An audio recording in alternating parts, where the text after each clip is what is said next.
Présidente. Inaudible pour l'interprète. Si vous n'êtes pas d'accord, dites non. Sénateur Dagenais. Oui. Alors, vous m'entendez bien? Oui. Oui. Alors, sénatrice, sénateur, de prime abord, je vous indique, comme plusieurs de mes collègues, que je vais voter contre cette imposition de la loi des mesures d'urgence qui constitue de toute évidence une violation injustifiée des droits fondamentaux et une appropriation honteuse du pouvoir de la part d'un premier ministre qui vient de faire encore une fois la démonstration de son incapacité de gouverner de façon démocratique et transparente. Loin de moi l'idée de dire qu'il ne fallait pas mettre fin à la manifestation devant le Parlement. Mais une manifestation qui a dégénéré à cause de l'inaction et de l'incompétence du premier ministre n'est définitivement pas ce qu'on appelle une menace à la sécurité de notre pays. Des propos inappropriés sur des pancartes ou encore via les réseaux sociaux ne peuvent être sans autre preuve la base d'une invocation de la loi des mesures d'urgence, sans quoi on vivrait en continuel état de mesures d'urgence. Pour le premier ministre Trudeau, les manifestations étaient devenues davantage une menace à son image publique et une menace à son image au sein de son caucus. Rien ne justifie aujourd'hui qu'on sorte pour la première fois de l'histoire du Canada cette loi adoptée pour faire face à une véritable menace à notre sécurité nationale, une loi qui contient des conditions claires pour sa mise en force qui n'ont jamais été respectées par le gouvernement actuel. Cette loi, mise à la disposition du Parlement du Canada en 1988, contient des règles strictes qui ont été adoptées pour s'assurer qu'aucun gouvernement ne répète les abus commis durant la crise d'octobre de 1970, quand Pierre Elliott Trudeau, le père de l'actuel premier ministre, avait invoqué la loi des mesures de guerre de l'époque. Parmi les balises de la loi des mesures d'urgence de 1988, il y a celle qui oblige le gouvernement fédéral en place à consulter au préalable les gouvernements des provinces. Il est assez facile de constater, de par la réaction de certains des premiers ministres du pays, qu'aucune consultation digne de ce nom n'a eu lieu. Cette absence de consultation lui démontre à quel point le premier ministre Trudeau, fils, méprise tout comme son père était capable de le faire, les règles démocratiques, les compétences provinciales et les droits fondamentaux de citoyens qui ne pensent pas comme lui. Une occupation illégale d'un centre-ville par des camionneurs n'est pas une insurrection. Encore moins quand on ne rapporte aucune violence de la part de ceux qui voulaient se faire entendre. Ce n'était que des citoyens en colère. Le gouvernement et le Sénat du Canada n'ont pas à adopter contre eux des lois et des méthodes dignes de certaines dictatures. Il fallait juste agir au bon moment pour éviter que de cet état de siège sur la colline parlementaire s'étire sur 3 semaines. Mais revenons au contenu de la loi des mesures d'urgence de 1988. Collègues sénateurs, je le dis et je le répète, ça ne prend pas une loi des mesures d'urgence pour démanteler des barricades, arrêter quelques récalcitrants et remorquer des camions. Ça prend juste un leader à la tête du pays capable de prendre ses responsabilités au bon moment pour éviter que la situation ne dégénère. Pour recourir à cette loi exceptionnelle, le gouvernement avait aussi l'obligation de nous faire la démonstration qu'il n'existait aucune autre option dans les circonstances. Mais où était le premier ministre Trudeau dans les 2 premières semaines de la manifestation et qu'a-t-il fait pour dialoguer et calmer les camionneurs en colère? Rien, absolument rien. Justin Trudeau avait choisi de rester dans son chalet.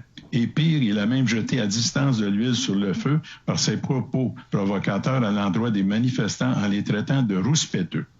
Malheureusement, je constate et j'espère que vous serez en mesure de le constater comme moi, que le leadership que doit avoir un véritable homme d'État ne fait pas partie de l'ADN de Justin Trudeau. Mais plutôt que de dialoguer, Justin Trudeau aime mieux dicter. Aujourd'hui, je suis sénateur, certes, mais je suis un ancien policier qui a vécu sur les barricades durant la crise d'Oka, où la violence était définitivement plus présente que sur la rue Wellington à Ottawa. Et personne en 1990 n'a demandé l'adoption de la loi des mesures d'urgence pour résoudre le conflit. Ce n'était même pas nécessaire pour obtenir l'intervention des forces armées qui sont venues épauler les services policiers. Le dialogue et la médiation ont permis de dénouer la situation. En plus de cette crise d'Oka, il y a eu ces dernières années le Sommet des Amériques dans la ville de Québec, le G20 à Toronto et le G7 de Charlevoix, où les services policiers ont pu contrer des manifestants internationaux professionnels, et je dis bien des manifestants internationaux professionnels, sans avoir recours à la loi des mesures d'urgence. Je me répète, une manifestation n'est pas une insurrection. Nous dire aujourd'hui que les services de police avaient besoin de la loi des mesures d'urgence pour agir face aux manifestations de camionneurs, c'est nous mentir effrontément.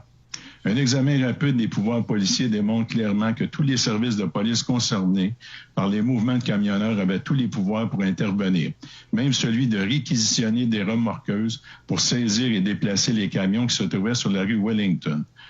Pourquoi n'ont-ils pas agi dès le début? Il faudra définitivement faire un jour un examen de la chronologie des décisions qui ont été prises. Ça viendra, je l'espère, une fois que la poussière sera retombée.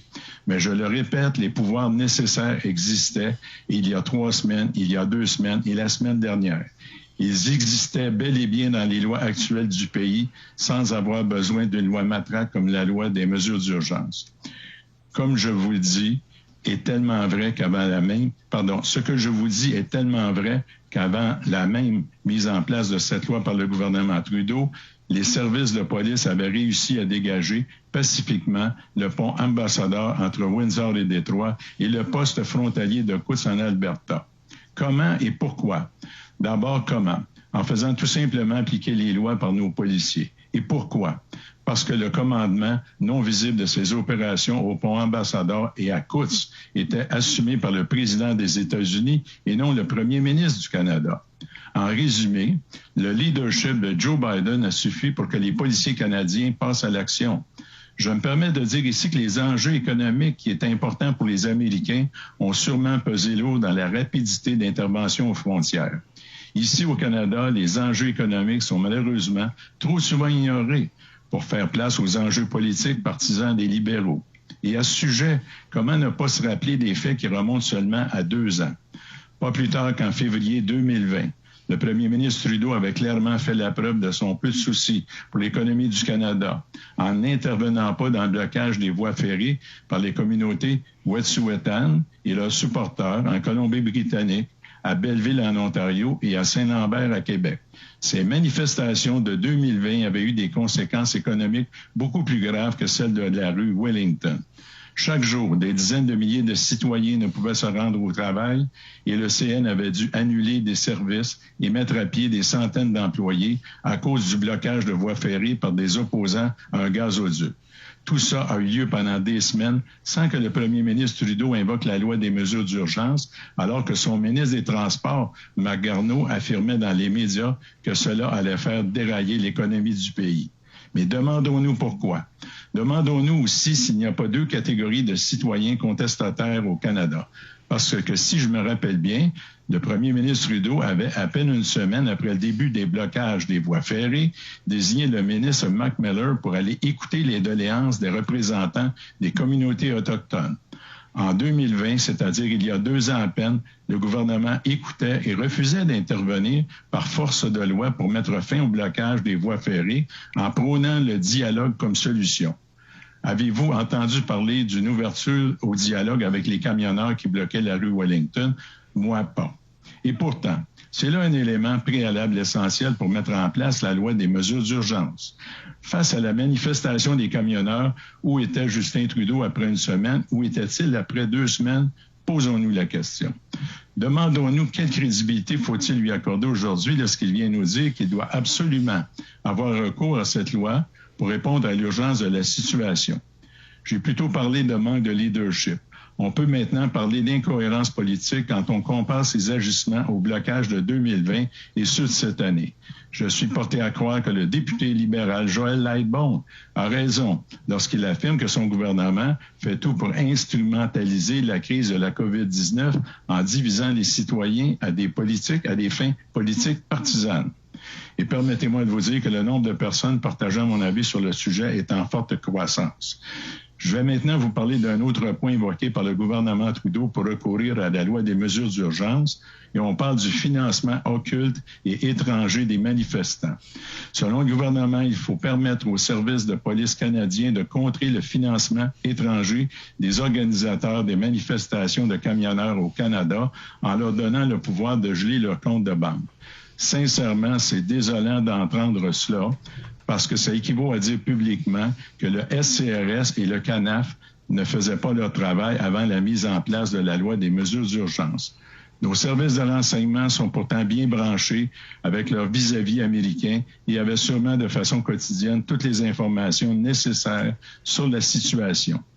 Mais leur discrétion légendaire est nécessaire sur leur méthode de travail ne nous permettra jamais de tout savoir sur la réalité de la menace financière alléguée et instrumentalisée par le premier ministre pour faire appel à cette loi des mesures d'urgence.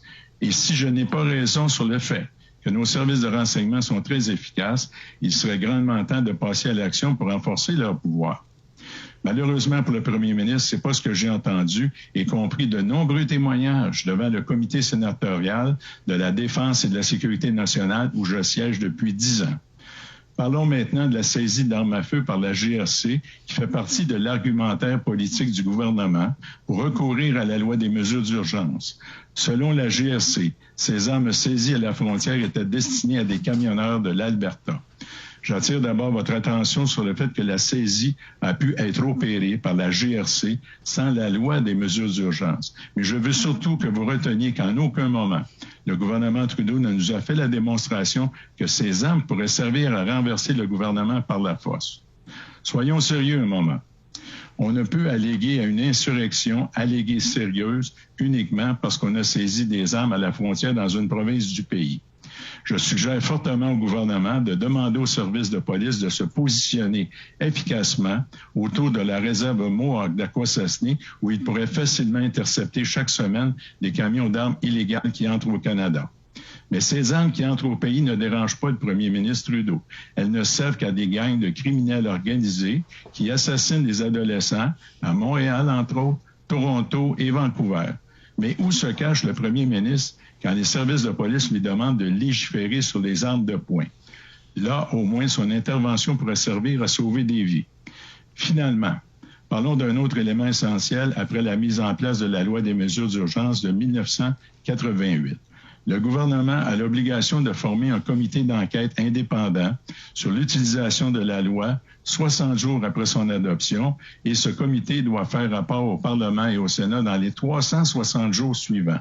Voilà ce que dit la loi. Tout ça est bien beau, mais comment faire confiance au premier ministre Trudeau pour permettre une vérification indépendante et complète des décisions des gestes posés? Et rappelons-nous que c'est ce même premier ministre qui, en août 2020, a prorogé les travaux de l'autre chambre, mettant fin à 3 comités chargés d'examiner le financement questionnable de son gouvernement dans We Charity. Juste ça soulève un doute dans ma tête. La transparence ne fait pas partie des valeurs du Parti libéral du Canada et de son chef, Justin Trudeau. Son manque de transparence est tel qu'aucun membre de ce gouvernement n'a voulu participer à un comité plénier dans cette Chambre pour répondre à nos questions. Ce n'est rien d'autre qu'un manque de respect pour l'exercice démocratique que nous sommes en train de faire. En réalité, nous sommes ici pour adopter une loi qui n'a pas sa raison d'être. Et bien plus, c'est une loi qui n'a plus sa raison d'être maintenant que la rue Wellington est dégagée. Pour moi, la loi des mesures d'urgence qui est devant nous est le symbole de la faiblesse du premier ministre en poste qui tente par tous les moyens de sauver son image, caractérisée par du traînage de pied dans ce dossier, comme dans beaucoup d'autres grands dossiers qui sont apparus dans son bureau. Quelques exemples rapides pour ceux qui seraient tentés de penser que j'exagère. Le blocage des voies ferrées par les communautés Wet'suwet'en en 2020, du traînage de pied. La politique sur l'ingérence possible de Huawei dans notre sécurité nationale, traînage de pied. Taxer les GAFA, traînage de pied. Nomination d'un ambassadeur à Paris, traînage de pied. Renouveler l'équipement désuet de nos forces armées, du traînage de pied. Et en terminant, de l'eau potable dans les communautés autochtones, du traînage de pied. Et je vais m'arrêter ici. Mais sommes-nous surpris? de constater que c'est encore du traînage de pied qui permet à ce premier ministre de tenter de nous enfoncer dans la gorge d'une loi réservée aux situations extraordinaires, ce qui n'était définitivement pas le cas, avec une manifestation de camionneurs qu'on aurait pu refouler sans loi spéciale après quelques jours d'occupation. Sénatrices et sénateurs, c'est notre devoir de résister aux abus politiques et législatifs d'un premier ministre qui a été inefficace devant une situation qui commandait du leadership, de l'ouverture aux discussions et une certaine fermeté. Le Canada mérite mieux qu'un premier ministre qui veut gérer le pays confortablement assis dans son chalet. Comme sénateur, je ne veux pas passer à l'histoire pour avoir donné mon approbation à cette loi, comme l'ont fait hier soir dans l'autre chambre des députés du NPD en se pinçant le nez. Dites-vous que sans la complicité nauséabonde du NPD, cette loi ne serait même pas devant nous aujourd'hui, et je vous remercie. Resuming debate.